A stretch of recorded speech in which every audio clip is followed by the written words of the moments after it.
often been reported that when people die through a near-death experience, they are inevitably met by loved ones, you know. And the first thing I would say, the best way to understand what the afterlife is like, it's no different to this world. It looks, it feels, and it is, you know, is more or less the same, really. So even psychologically, it is not different. So what I would say, it is quite natural that if we have been separated from a person we lost, although they can be with us anytime they choose, because we have an astral body, our astral body is on the astral level, and our loved ones have no problems in seeing us. They're not seeing us in our physical self, they're seeing our astral self. So to them it's not a problem, but they're painfully aware that we are not so lucky, you know, we are limited by our physical senses. So of course, when they hear that we are passing over mind, body and soul, then that to them will also be a great occasion, really. And so inevitably, like we do down here, if we haven't seen somebody for a long time, we love to meet them again.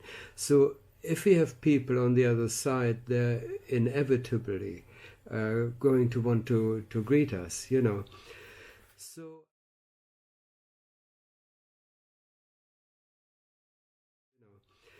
So I always said, to me, there is no such thing as an afterlife. There's only different ways of perception.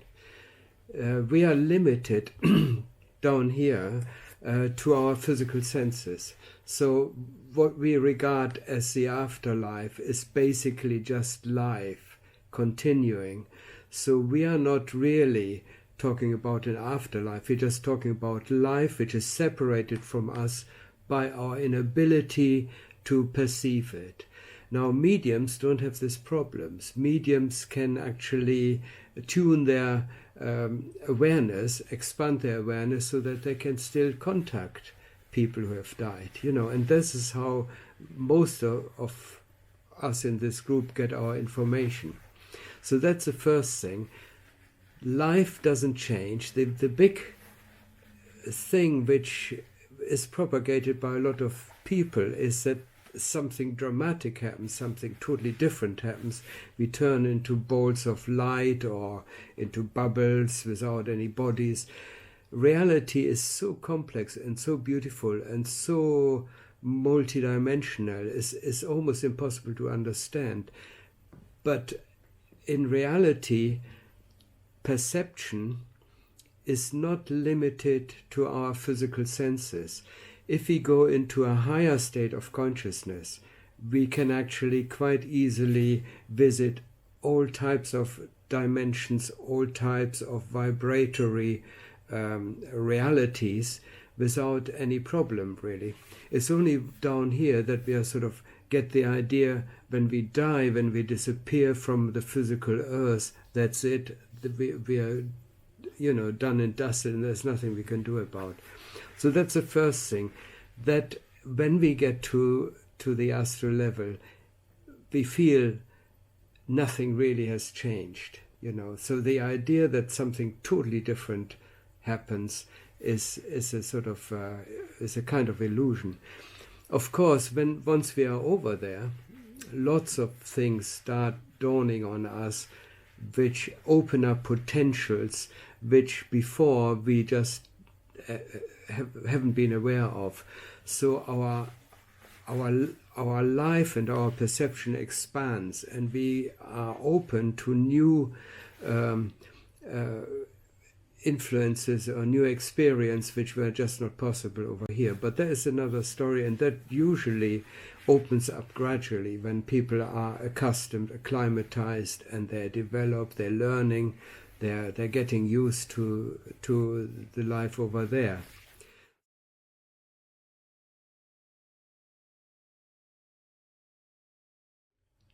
There's very often a talk about a tunnel. Do when we die, do we go through a tunnel or go through a portal? That's not necessarily the case. I find the tunnel phenomena is associated when we change from one vibratory level into another higher vibratory level, and I find that is almost like going through a wormhole, as it is depicted in some science fiction movies. We literally changing our vibratory rate. And so this experience is not an automatic experience when we die. I have been through some of these tunnel experiences during meditation, but I haven't actually, it's not something that's accompanied with an out-of-body experience. And I find that many people, for example, in near-death experience, they find that they're dead, they have died.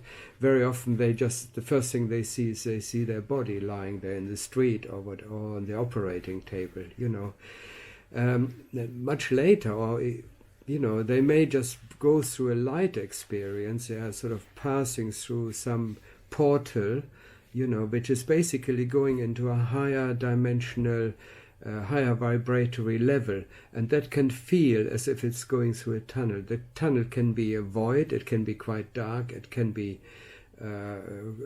white light, it can be all sorts of things, or it can be a beautiful kaleidoscope of colors we can pass through, But usually what this portal entails, it is a change of consciousness, a change of our vibratory state.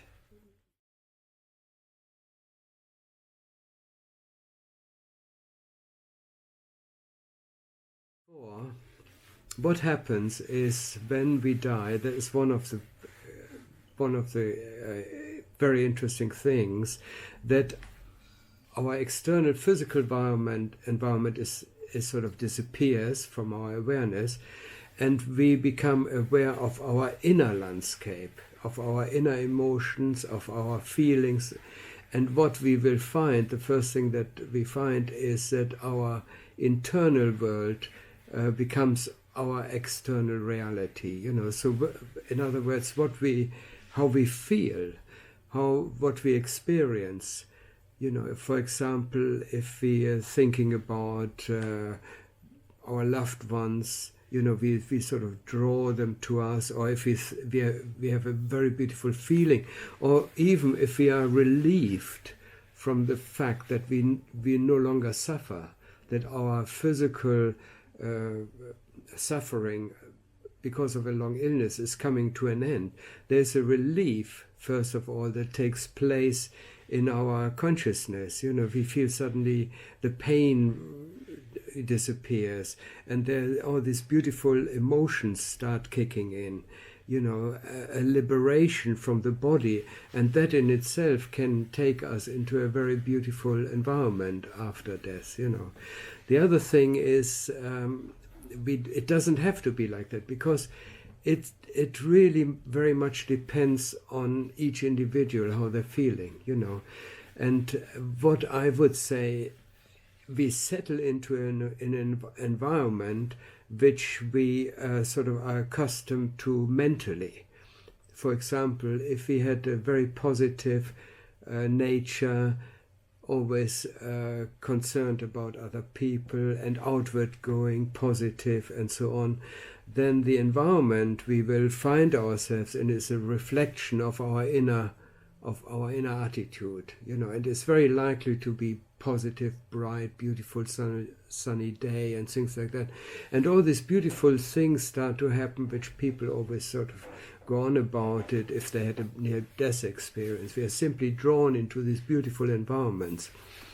On the other hand, if that is not the case, if we have been in a very negative state of mind, very selfishly orientated, then the vibration this generates are of a much slower, much lower nature, and therefore the environment will be consequently of a darker nature, will be not so bright, not so positive. We will find perhaps it is a rainy day. If let's say we die in London, it's a rainy day in London, we come up, we walk through the streets, the clouds covering the sky, or we may find ourselves in our house and the lights are not working, the wallpaper is coming off the walls, So our inner world determines how our outer experience will manifest. So so the mental state really matters, the mental state we are in. And of course, the good thing to bear in mind is that I always call it we should lead a life of mental or psychological hygiene, always sort of appreciate rather than condemn. See the positive, look at the positive things, not to be too critical, not to be too self-centered. All these are aspects of a higher nature, of a higher vibration, and they will take us inevitably into much more pleasant environments.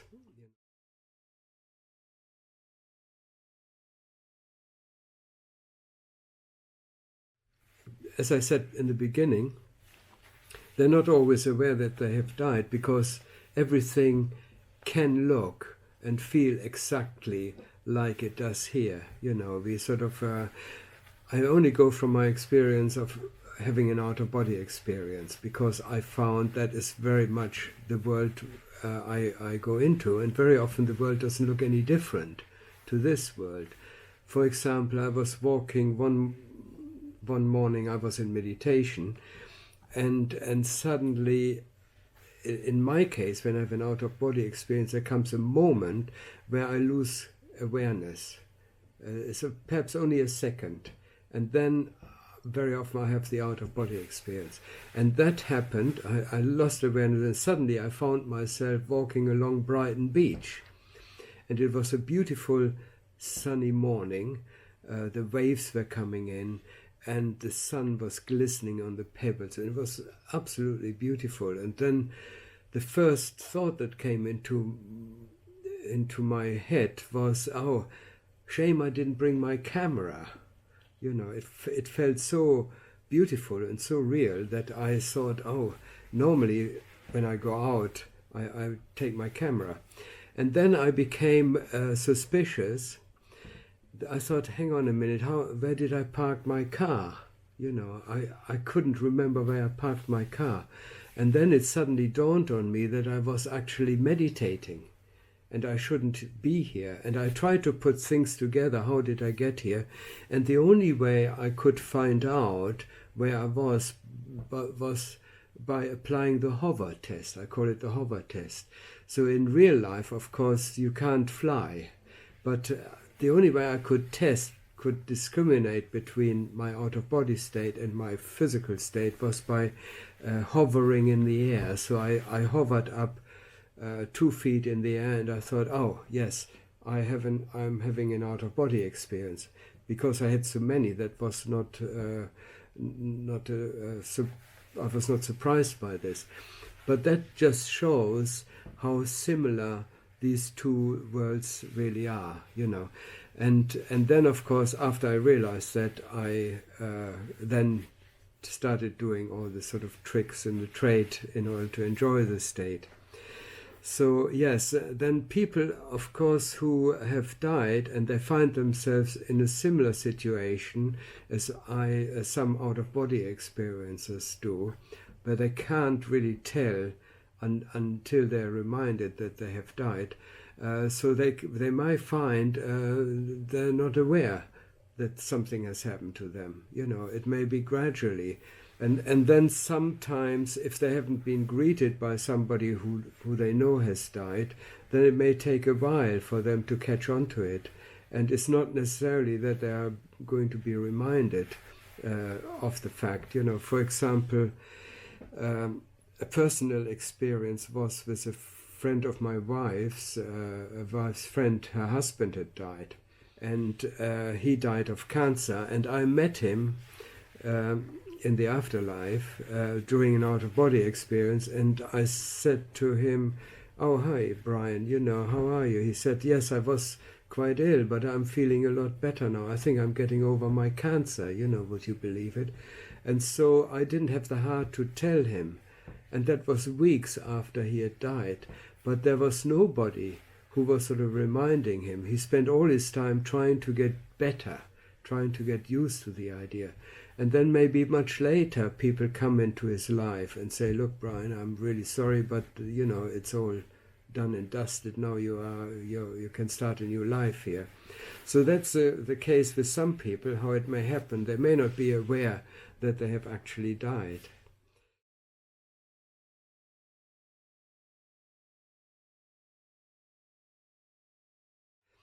Yes, there are a lot of people I've talked to, and I belong to another out-of-body group. People very often report that they meet their parents, their father, their mother. That is quite a common thing, and that's one of the key benefits if you have the ability to project out of your body. So, and it's quite natural because if you have a relationship with a person who have died, then it's very often one of the key motivators to meet up with other people. Some people go through a bereavement stage which is so painful that they actually are catapulted out of their body and have a spontaneous out-of-body experience just to be united with a person they deem to have lost.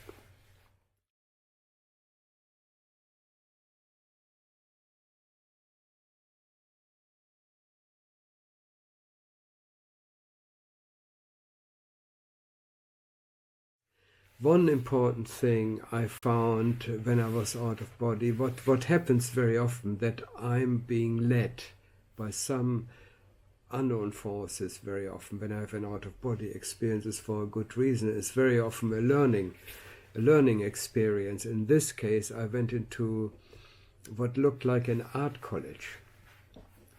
And there was a wall missing as I approached, and I walked straight into the studio. And in there I found the most incredible works of art, and some of them were really spooky, surreal, some were very beautiful. And then I found one of these people who were working there. They told me this is actually a place for people where people come to who have mental illness, who suffered mental illness, and they died or they had committed suicide, And they were in this remedial environment where they could express their anxieties, their fears, and they were counseled by a lot of therapists, and they walked them through their traumas. So they used the art medium. The interesting thing was, I think the reason I was led into these things early on in my career as an artist, I was training to become an art therapist, So I then took great interest in the process and what was happening, and that was a really very powerful process because people could relive their experiences, they could go into the experience, confront them and work through them. So this was quite a long experience, and as I came out of it, I felt, yes, I could possibly write a whole book about the incredible facilities that are available on the other side to help people work through their problems, And the other experience I had where I saw these kind of facilities was when I went into a hospital, and there were two people, a man and a woman. They were lying on the floor in a room, and there was a water puddle, and they were covered in seaweed and things. And I said to the person, what's happening here? And they said, yes, they had been rescued. They had a boating accident and they drowned, And as they were explaining it to me, the two people came around and they had the feeling they were physically rescued. And to make it more believable to them, rather than giving them the shock that they drowned, they created an environment which felt exactly how people would imagine having been rescued. So their clothes were still wet, and they were very relieved that they had been rescued, And so the helpers went through a little bit of a game for them to make everything possible so they didn't experience any trauma after their boating accidents. And there are so many things that people do, and how they cater for people who have been through trauma. It's absolutely incredible. Of course, the facilities are much better you have over there than they would have here, because we're so limited.